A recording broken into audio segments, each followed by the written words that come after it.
Hello, everyone. It's Shane Kanto, and I'm here to interview Skye Borgman, the director of Dead Asleep, a new documentary coming to Hulu. So, Skye, thank you so much for taking time to chat with me today. Thanks for asking to chat with me. I'm super excited to talk about this film. Awesome.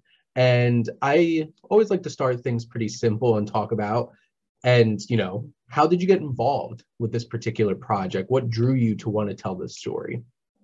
This story in particular, I don't know that I've ever really heard of a murder story where someone claimed that they committed murder in their sleep. And so Mhm. that I think across the board was the most interesting thing to me because I didn't understand it. I didn't know if it was real. I didn't know if this is something that happens all the time. And I really am drawn to stories and films in particular that teach me something, that sort of provide me a way to sort of learn more about life, learn more about people, learn more about the circumstances we live in, and to really examine the frailty of the human condition. Absolutely. And this is such an interesting case because, as you mentioned, your first thought kind of is, well, were they really sleeping? Does this really happen the way that they said that it happened? And especially with how popular true crime is, I know spend a lot of time watching true crime documentaries, and especially with something so unique. What was your process in terms of how you went about putting this film together? Yeah, for sure, it's always reaching out to the people involved. We reached out to Randy and his family. We reached out to Brooke family. We reached out to experts. We found the prosecution and the defense and talked to them. And we reached out to journalists who had covered the story. And then we reached out to psychologists and sleep experts and people who sort of existed outside of this particular story, Mhm. but could bring to it an education that I just didn't have. And so they were really instrumental in sort of providing the whole picture of what this story is and providing a good picture of sleepwalking and psychology, which was, I think, critical. Well, and I think that's a big thing too, because I feel like most people's like, oh, I know what sleepwalking is. But do you really know what sleepwalking is? And I know having a chance to check out the film before getting a chance to speak with you, really understanding that you do get a much better perspective on what's really going on with that situation. And it gives a lot of perspective. Yeah, and I think too, I know that with me going in, and I think that just culturally, we're sort of programmed to think of sleepwalking as a funny thing. And we talk about that a little bit in the film. You imagine Frankenstein and you've Yeah, got the Simpsons references and all of these different things. And it's always a comedic thing. And it's not. And it's something that people really suffer from. And it can, as exemplified in the film, it can be really tragic. absolutely. And I know with this particular idea, and there's definitely some moments, especially who you were speaking to in the film, could obviously get a bit of emotional reaction to things because, this is a tragedy. And either way you look at it, what was it like speaking to some of the people involved, especially those who were connected with the victim? I think really it's so interesting because I think in some of the archival we have John Preston's saying that nobody wins in this scenario, and that's what's truly sad. I think is that there was no vendetta. These people, Randy and Brooke, were friends. They were living together. They were roommates. They had a lot of love for each other, and so for this to happen, it was something that nobody could have ever expected. Nobody could have guessed, and so it's such a tragedy on all fronts. And there's a lot of emotion behind it. Talking to Randy's family was just incredibly devastating. They're devastated, and so it's got a lot of emotion all around. And I know that some of those particular scenes were very hard to watch because it's like you see the conflict on some of their faces, just like you said, there's no winning here. And like if this played out where this person was asleep and wound up killing somebody very close to them, it's just like, how do you react to that kind of situation and that kind of baggage that you now have having to live with that? And I guess going into this, did you have a specific perspective or thoughts on maybe how this was going to play out that might have surprised you when you went through all of this investigating? I don't think I did.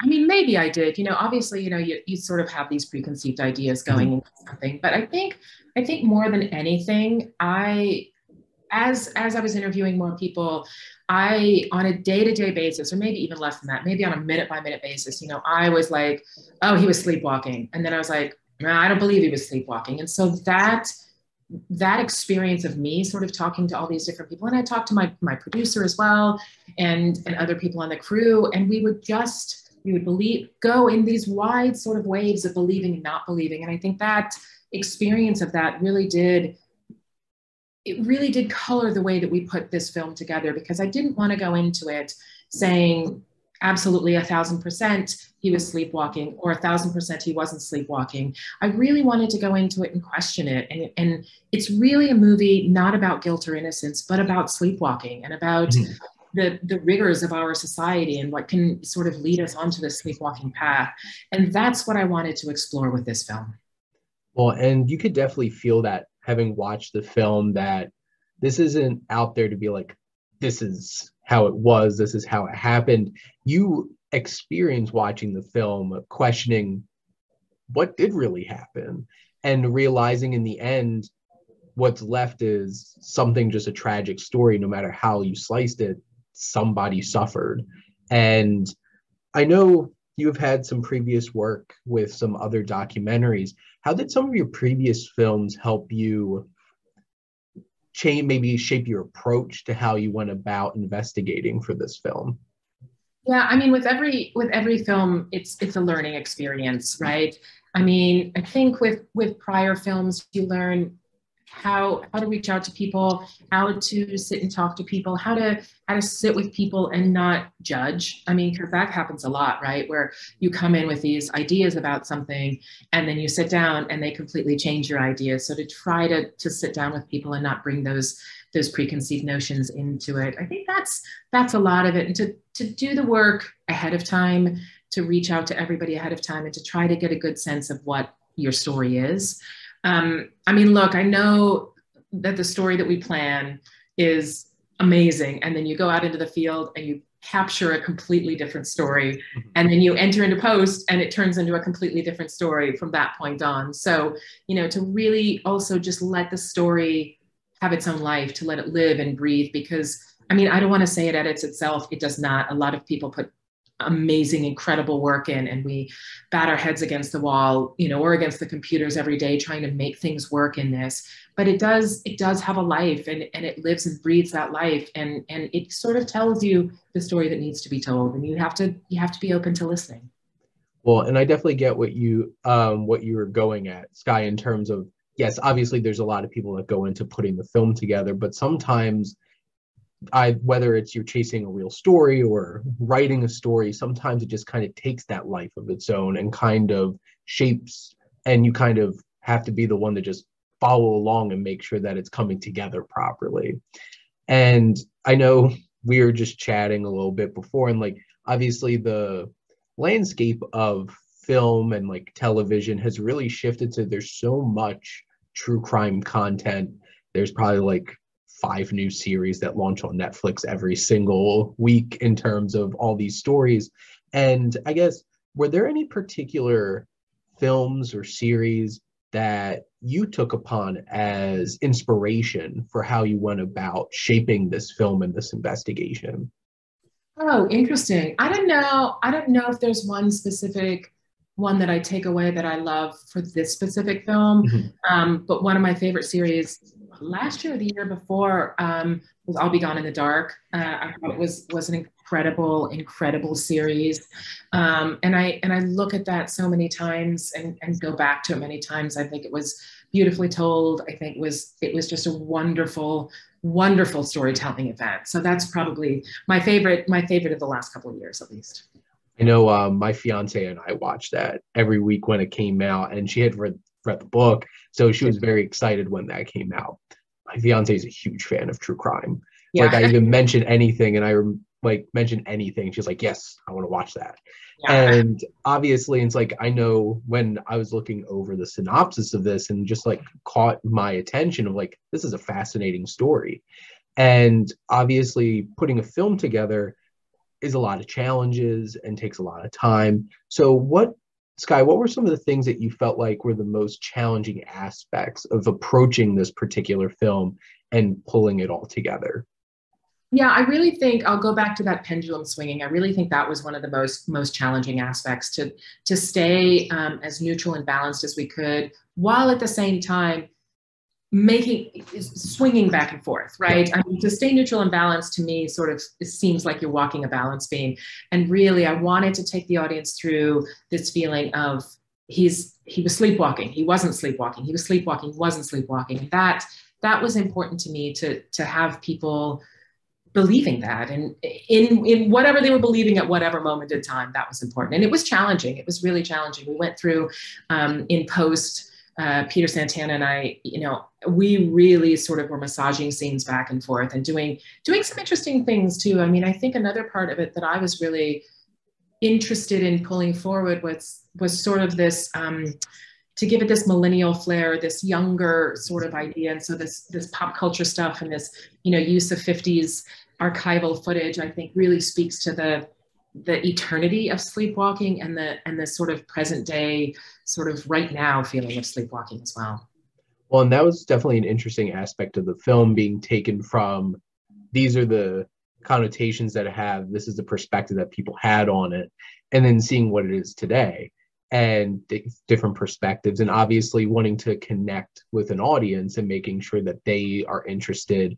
And I think one of the big things too as well is, you spend all this time bringing this film together and putting it together, and obviously you want people to go watch it and experience it. So thinking about that, if you could just pick maybe one big thing, or maybe a couple of small things, why should people head on over to Hulu and check out Dead Asleep? I think one of the more interesting elements to the film, to me, is really looking at some of the effects of sleepwalking, and look, we're never going to know what really happened that night, right? I don't even know if Randy really knows what happened that night. I mean, that's a big question. But I think if we could walk away from this film just sort of questioning ourselves a little bit more, questioning about how much time we spend on devices, how much time, how much sleep we're getting, and how our sleep affects our wake, and how our wake affects our sleep. And because those two things they're so intricately entwined. And I think if we look at ourselves a little bit more, and what our habits are, our bad habits, our good habits, and really kind of think about how our brain is wired and how we can take a little bit better care of ourselves. I think it's not a very true crime sort of walk away, but it's really what I sort of walked away from the film thinking about. Well, and honestly, it made it very unique and a very interesting experience, being able to walk away and have that perspective. And definitely, as of late, and in the height of work and everything, definitely questioning the amount of sleep that I'm getting. But depending on computers, I mean, that's the other thing, is I kind of sit there and, every week my phone tells me what my usage is, and how it's up and down. And I just sit there going, how is it possible that I spend so much time on my 15 or however many different devices? And it affects how we experience the world, and affects how we experience people. And I think it has to affect our sleep. Feeling very judged every Sunday when my iPhone pops that up and tells me, like, this is your usage from last week. You're up like 15%. And I know now Google Calendar keeps track of how much meetings that you put on your calendar. It's just like all this technology judging me for how busy I'm keeping myself. Right. But Skye, this was such a great conversation, and I'm so glad that I got a chance to check out your film, because it is compelling, it's emotional, it's a very interesting and different kind of experience for a true crime story, and definitely leaves you with a lot to think about. But I really appreciate your time, and thank you so much for spending it with me. Thank you. Awesome. Thank all of you for watching.